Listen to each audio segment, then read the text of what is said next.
সামাজিক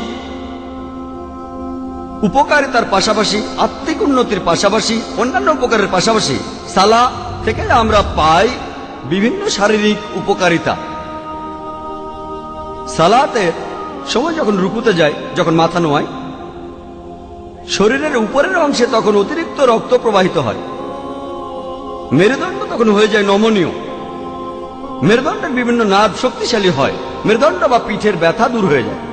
এতে করে দূর হয় পেট ফাঁপা জাতীয় সমস্যাগুলো।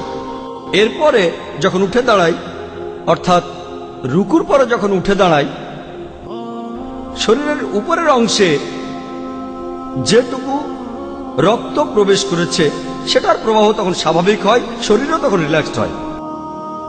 যখন আমরা সেজদা দেই তখন আমাদের কপাল মাটিতে ঠেকাই। এটা হলো সালাতের সবচেয়ে শ্রেষ্ঠ অংশ। এটা হলো সালাতের সবচেয়ে গুরুত্বপূর্ণ অংশ।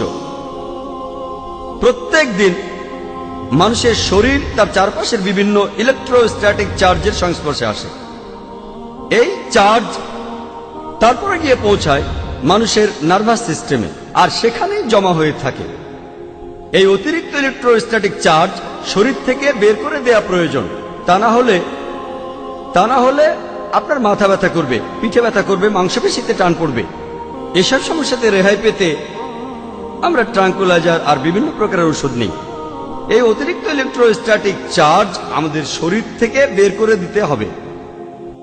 যেমন ধরুন, এমন কোন যন্ত্র যেখানে প্রচুর বিদ্যুতের প্রয়োজন হয়, সেখানে সাধারণত দেখা যায় একটা 3 পিন প্লাগ আছে। তৃতীয় পিন আর তৃতীয় তারটা মাটিতে চলে যায়, আর্থিং করা হয়। একইভাবে আমরা যখন সিজদায় যাই, আমাদের কপাল মাটিতে ঠেকাই। শরীরের সবচেয়ে শ্রেষ্ঠ অংশ হলো ব্রেইন, আর ব্রেইনের শ্রেষ্ঠ অংশ হলো ফ্রন্টাল লোব, সেটা মাটিতে ঠেকানো হয়। এ সময় অতিরিক্ত ইলেকট্রোস্ট্যাটিক চার্জগুলো মাটিতে চলে যায়। তার মানে এই নয় যে সে সময় কপালের নিচে হাত রাখলে আপনি ইলেকট্রিক শক খাবেন। সিজদার সময় আমরা ফ্রন্টাল লোব মাটিতে ঠেকাই। ব্রেনের যে অংশটা চিন্তা করে সেটা মাথার উপরে থাকে না, সেটা থাকে ফ্রন্টাল লোবে। সেজন্যই আমরা সালাতের মধ্যে সিজদা করি। যখন আমরা সিজদায় যাই তখন আমাদের ব্রেনে অতিরিক্ত রক্ত প্রবাহিত হয়, এতে আমাদের ব্রেনের ক্ষমতা বৃদ্ধি পায়।